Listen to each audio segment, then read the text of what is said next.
reka nze mpamagara Yosefu numve. Yosefu afite umugore ukuriwe wenda kubyara, ntarabwira abantu ahantu maternité baba bayitegura y'umwana. Reka nze muhamagara, ye ni amafuti eshanu. Yambu Yoze, yambu cyane. Murako oye twebwe turi aho ngaho nyine buke buke. Aho none Yoze, ufite umugore ukuri ugiye kubyara, nturabwira abantu ahantu muhamutegura maternité y'umwana. Ngo nta handi ni Betelehemu. Ariko none ibi ni bitangaza naragenze ndabona.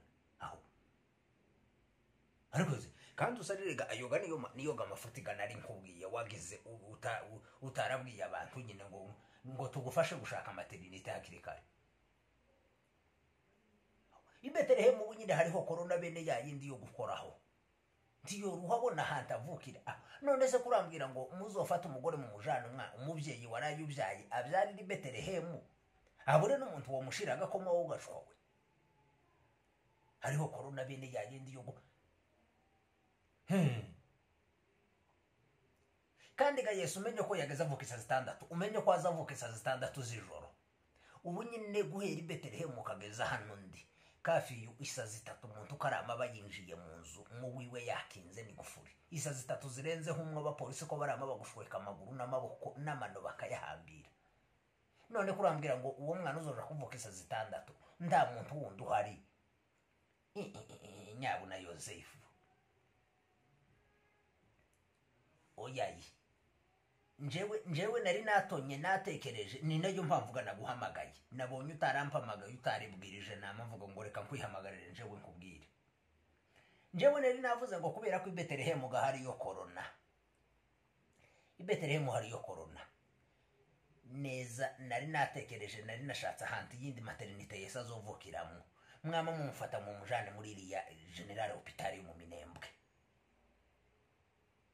Iriyo mu Minembwe ku Kiziba hariya. Hariya haberaga Ebenezeri. Urahazi.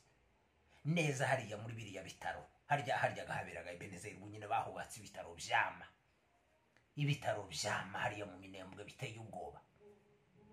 Njewe nari mvuze ngo muzofate Mariya mumufata ubunyine ntihasigaye azobyaraga na 5. Nimwe mumufata mu mwikonereze aje mu Minembwe kuri iriya General Hospital ya Minembwe. Agenda ari havukira abyarira uwo mwana.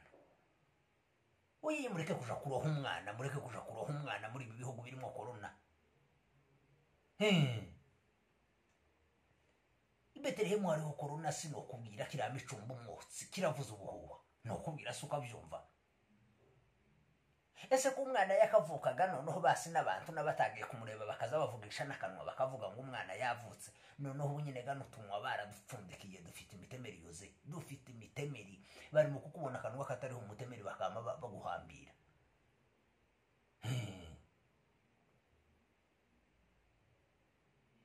Ngo azovukire mu mitima. Umvaga kandi wogashwa. Ese kuragira ngo imitima iyo nticafuye. Oya abantu baracafuye cyane n'imitima ya. Ubu nyine imitima nayo yarata. No kuri kose yamita. Yabaye intozi. Yewe yagize umwotsi. Ngo mu mitima ni hazovukira. Yo rubanda nyamwinshi bari bazi ngo Yesu azavukira mu ikanisa kandi ngo azavuka isazi 6. Uko hari abantu bariko bavuga ngo na 5 ngo Yesu ngo azovukira mu mitima, abandi bakavuga ngo kubera ko corona hari ngo ntakivutse. Bariko babona sinda ya Mariya yonyika igeze mu mezi 9 buriye nga rimwe azavukira mu mitima. Oyaye iyo maternité yo mu mutima numvishije ruta I Betelehemu. Yewe ndetse nono hiruseni yo mu Minembwe maternité yo mu mutima niyikenewe. Ntarindi gakanisa ruti ryo mu mutima. Ahubwo ico yo adeka abantu bama bagenda dukoropa imitima tuyeze. Yari iri mu bucafu n'ubukene ariko reka tugende tuyikorope tuyigire pwe. Yesu azovukira ahantu humutse hameze neza. oya urakoze cyane nariko ngira nyine ngo mwateguriye i Betelehemu ariko hariho korona y'igitangaza ariko ubwo ari mu mitima abantu nibagende beza imitima abantu tugende tweza imitima tuyikorope nanje uko mpa nkubwira turamara kuvugana gutyo wanje nama nkucishamwo umukoropesho ndama nkucishamwo umukubuzo nkubure nimaraga ncishaho nagahuzu mpanaguri umutima ubepwe na gatanu nyine Yesu azamavukira ahantu hasa neza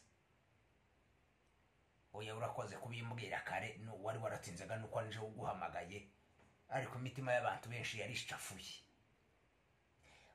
noneho nanje ico ndi bukore reka ngende namye mbwira ndamabwira abantu ngo nyine bama batangira kwezwa bama imitima bayeze bayikorera isuku ganti bana isuku gasimvuze ngo numukubuzo bene uyu nguyu udusasa oya ye numukubuzo wa Yesu turashishamo umukubuzo turasoma ijambo tubanze duca kundaraza oya y'abantu bagomba guca kundaraza Yesu akavuka baciye kundaraza uyu mwaka wa 2020 abantu wabasigiye ubushafu bwinshi mu mitima nukubanza tugaca kundaraza tugasoma ijambo twamaraga uwoga niwo mukubuzo wa Yesu ntabwo narimvuze uyu udusasa n'intuzi oya nanje reka nje kubabwira urakoze cyane Yoze ngaho mugume mugire imyiteguro myiza natwe turamwiteguye uwo mwana ngo Emmanuel turamwiteguye n'ukuri kose tugiye kwamatwezwa tugiye gutunganya imitima tugiye tuyoze tureka noneho ganiyo nigiye kubaga maternité kandi sho nkundira Yesu azamuvukira muri buri mutima wose azayamawuvukiramo ntabwo gazovukira mu warunaka ngo tuje kumurebera mu mutima wa runaka ngo nimwe yavukiye gusa azavukira mu mitima yose ndagiye ndamenye reka namampera kuri bano baraha oya yurakoze cyane usariro gashwa uyu mwana iyo ntamuhamagara abantu benshi ubuyobe bwari butwisha ukugo hari abantu twari tuziga ngo Yesu azavukira mu ikanisa ariko Yesu azavukira mu mitima Yesu azavukira mu mitima nimugende mweze imitima ubu nyine niyo maternité ya Yesu umutima niwo maternité wa Yesu niho Yesu azavukira gusa abantu twari tuziga ngo Yesu ngo azavukira mu ikanisa mu saa 6 z'ijoro nukuri kose uko bwari ubuyobe Yesu ni mu mutima azavukira none ga murabizi no mwaka ugitangira wamutangira n'ubucafu kugeza ubu nyine kandi ga ubucafu so twabonye gusa abantu baranacafuye mu mitima abantu barabakwazitse barakwazika imitima iba mu bucafu ndetse yari narimo n'ubukene bwinshi none gane mureke iminsi isigaye twama tugenda duhanagura imitima tuyihanagure tuyeze amaze Yesu gazobona avukira ahantu hameze neza oya ye nuko reka mpere kuwanje